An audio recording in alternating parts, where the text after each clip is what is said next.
И снова привет, армия! После длительного периода стремительного новаторства и смелых изобретений, работы по созданию противокорабельных ракет на Западе в условиях окончания Холодной войны и начала глобальной войны с террором были практически остановлены. Из-за нового упора на наземные операции на Ближнем Востоке и в Центральной Азии западные флоты оказались в забвении. В результате военно-морские силы стали уделять первоочередное внимание оказанию поддержки сухопутным войскам и действиям в прибрежной зоне. Сегодня корабельные войны свелись практически к тому, что эсминцы водоизмещением 9000 тонн сражаются с легкими пиратскими лодками. Однако рост напряженности с Россией и Китаем показал, что война на море между кораблями может вернуться, а вместе с этим может вновь появиться необходимость искать и топить вражеские суда. На горизонте замаячило новое поколение противокорабельных ракет ПКР. Это малозаметные сверхзвуковые и автономные ракеты, способные преодолевать систему ПРО и вести охоту за отдельными кораблями. Давайте рассмотрим некоторые наиболее интересные противокорабельные ракеты, как принятые на вооружение, так и находящиеся в стадии разработки. Брамос. Противокорабельная ракета Брамос получила свое название от рек Брахмапутра и Москва. Это разработка совместного российско-индийского предприятия. Брамос создавали в 90-х и начале 2000-х годов, и она стала одной из немногих ПКР, появившихся в то время. В настоящее время данная ракета находится на вооружении индийских вооруженных сил. Брамос – это самая быстрая маловысотная ракета в мире. У нее две ступени. Первая, состоящая из твердотопливного ракетного двигателя, придает ей ускорение и выводит на сверхзвуковую скорость. Вторая ступень с прямоточным воздушно-реактивным двигателем ускоряет ракету до скорости, соответствующей числу Маха 2,8. Согласно имеющейся информации, эта ракета летит на высоте всего 10 метров над гребнем волны, из-за чего ее прозвали водорезом. Дальность пуска Брамос составляет 290 километров. Это универсальная ракета, которую можно размещать на надводных кораблях, использовать в составе береговых противокорабельных ракетных батарей, а также запускать с самолетов, таких как Су-30 МК-1, которые имеются на вооружении в индийских ВВС. У ракеты воздушного базирования дальность еще больше и составляет 500 километров. Сейчас рассматривается вариант для запуска с подводных лодок, однако его разработка не началась из-за отсутствия интереса. Брамос обладает солидной ударной мощью. У ракет наземного и корабельного базирования 200-килограммовая боевая часть, а у версии воздушного базирования вес боеголовки 300 килограммов. Но даже без боевой части эта ПКР на скорости с числом Маха 2,8 обладает колоссальной кинетической энергией и силой воздействия на цель. Высокая скорость ракеты Брамос, характеристики малозаметности, а также способность летать на предельно малых высотах позволяют ей уходить от систем ПРО противника. Если предположить, что РЛС у обороняющегося находится на высоте 20 метров, она засечет эту ракету на расстоянии 27 километров. В этом случае у противника останется всего 28 секунд на ее сопровождение, подсвечивание и уничтожение, прежде чем Брамос нанесет удар по кораблю. Противокорабельная ракета большого радиуса действия ЛРАСМ. ВМС США нужна новая противокорабельная ракета, состоящая на вооружении. Ракета «Гарпун» была принята в 1977 году. Если во времена Холодной войны она была одной из лучших ПКР, то сейчас ракета «Гарпун» состарилась и превратилась в заурядное и посредственное оружие, не способное включить в свою конструкцию новейшие технические достижения.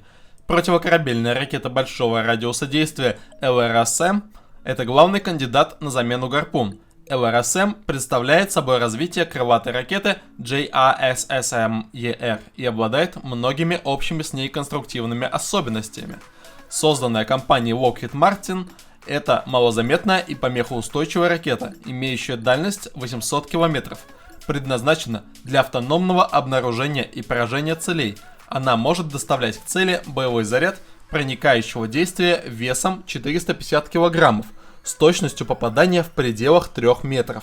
Эту ракету можно устанавливать на большинстве ударных самолетов ВВС США. По своему принципу ЛРАСМ отличается от таких ракет, как Брамос.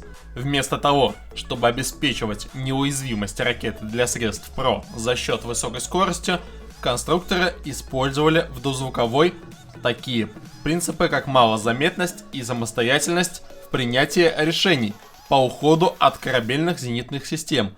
ЛРАСМ самостоятельно опознает важные цели, а затем наводится на них. Следует ожидать, что дальность у ЛРАСМ будет примерно такая же, как у JASSM-ER. Если у состоящей на вооружении ракеты «Гарпун» дальность пуска составляет чуть больше 100 км, то у ЛРСМ оценочная дальность будет равна 800 км, что существенно повышает радиус огневого поражения американской морской авиации и корабельных платформ. В отличие от ракеты «Гарпун», ЛРАСМ подходит для запуска из ячеек установки вертикального пуска МК-41 крейсеров типа Тикандерога, эсминцев типа Брюк, а также из установки вертикального пуска МК-57, которые оснащены новые эсминцы типа Зумвейт. Это позволяет кораблям брать на борт гораздо больше противокорабельных ракет, чем прежде, хотя такая возможность негативно скажется на количестве других ракет, таких как СМ класса поверхность-воздух и противолодочных АСРОС. КЛАП – противокорабельный вариант 3М54Э1. КЛАП – это противокорабельная ракета российского ВМФ, принадлежащая к оружейному семейству с единым корпусом. Это универсальная система с многочисленными вариантами, способными вести борьбу с кораблями 3М54Э1 и наземными целями, а также подводными лодками. Ракета КЛАП поставляется на экспорт в Алжир, Китай и Индию. Существует 4 версии этой ракеты. КЛАБ-С запускается из торпедного аппарата калибра 533 мм, что является стандартным диаметром для подводных лодок во всем мире. КЛАБ-Н предназначена для пуска с надводных кораблей. КЛАБ-М – ракета наземного базирования. А КЛАБ-К запускают из установок, замаскированных под морские контейнеры. У КЛАБ первая ступень с твердотопливным двигателем, который производит запуск ракеты с пусковой установки и выводит ее на маршевую высоту полета. После сгорания первой ступени включается маршевый турбореактивный двигатель. Это последняя противокорабельная версия ракеты ЗМ-54Э1. Направляется на цель посредством активной радиолокационной головки самонаведения, системы глобального позиционирования ГЛОНАСС и встроенных навигационных систем. Боевая часть ЗМ-54Э1 весит 400 кг. Являясь крылатой ракетой, ЗМ-54Э1 обычно совершает полет на скорости, соответствующей числу Маха 0,8 и на высоте 10-15 метров. В некоторых версиях на участке подлета к цели ракета ускоряется до сверхзвука с числом Маха 2,9, что сокращает время реагирования для ответных действий средств ПВО противника. Максимальная дальность ракеты ЗМ-54Э1 составляет 300 км. Конечно, это просто совпадение, что ее дальность является максимально разрешенной для крылатых ракет по режиму контроля за ракетными технологиями. Режим контроля за ракетными технологиями – это соглашение по нераспространению, призванное ограничить дальность ракет, способных нести ядерный заряд, и Россия является его участницей. Производитель ракет Моринформсистема Агат в 2010 году вызвал шок, когда объявил о создании версии ракеты КЛАБ-К размещаемый в стандартном морском контейнере, на пусковой установке, которую можно перевозить на контейнерном судне, на железнодорожной платформе или на грузовике. Размещается 4 ракеты. Создатели Квапка так и не объяснили, зачем действующим на законных основаниях военным маскировать ракетный комплекс под грузовой контейнер. Эта пусковая установка породила опасения о том, что ей могут воспользоваться страны-изгои, типа Ирана, который в итоге проявил к ней интерес, или террористы, у которых появилась возможность перевозить оружие у всех на виду. XASM-3. Чисто оборонительная военная доктрина Японии требует, чтобы корабли, самолеты и наземные батареи оснащались лишь небольшими противокорабельными ракетами. Япония спроектировала и изготовила 2 поколения ПКР, удовлетворяющих этим требованиям. Однако ракета 3-го поколения, скорее всего, будет существенно отличаться от прежних разработок. XASM-3 – это противокорабельная ракета, которую в настоящее время совместно разрабатывают Технический научно-исследовательский институт правительства Японии и компания Mitsubishi Heavy Industries. В данный момент об этой ракете известно немного, но если она пойдет в производство, это будет существенный шаг вперед в наращивание боевого потенциала сил самообороны Японии. XASM-3 будет гиперзвуковой ракетой с твердотопливным двигателем и интегрированным прямоточным реактивным двигателем, действующим на скоростях до числа Маха 5. Ракета будет обладать характеристиками малозаметности. Как и Брамос, XASM-3 будет использовать свою скорость для уменьшения времени реагирования и перехвата, имея такие же параметры боевого применения, как и у Брамос. XASM-3 даст противнику для ответных действий всего 15 секунд. У этой ракеты будут активные и пассивные головки самонаведения.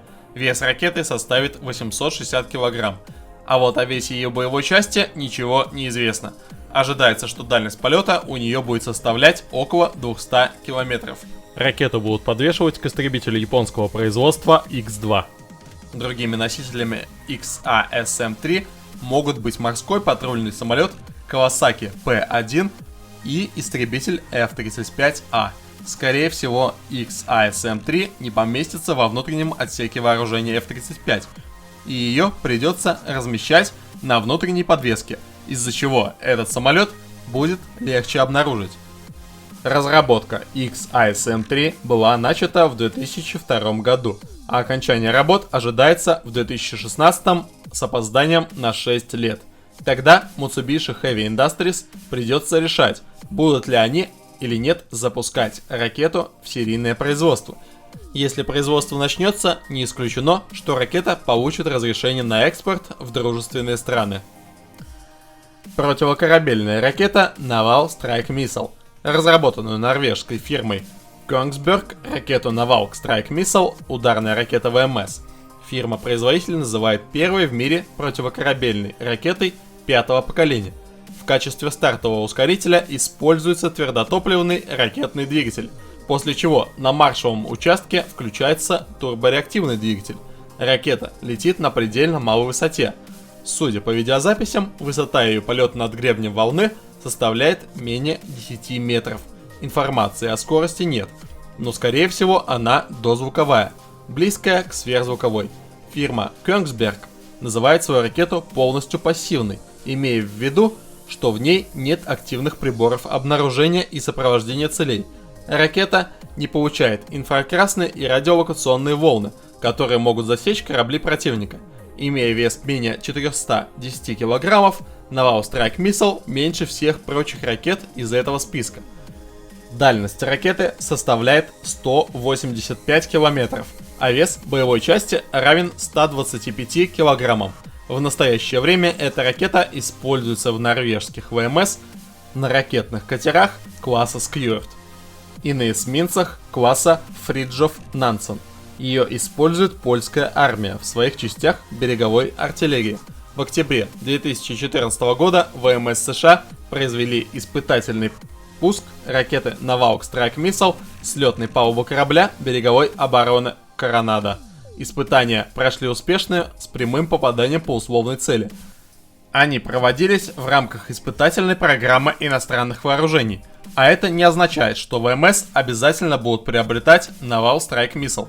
В настоящее время разрабатывается вариант Naval Strike Missile под названием Joint Strike Missile.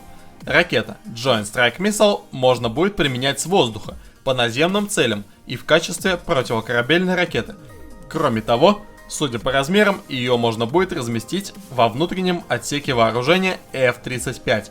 Она также подойдет для стандартного подводного торпедного аппарата 533 мм. На вооружение ракету Joint Strike Missile планируется принять в 2023 году. Это были самые лучшие противокорабельные ракеты из неописанных мной ранее. Информацию о ракете Циркон вы сможете найти в отдельном ролике на моем канале. А5 ранил, А6 ранил, А7 убил. Искусство войны.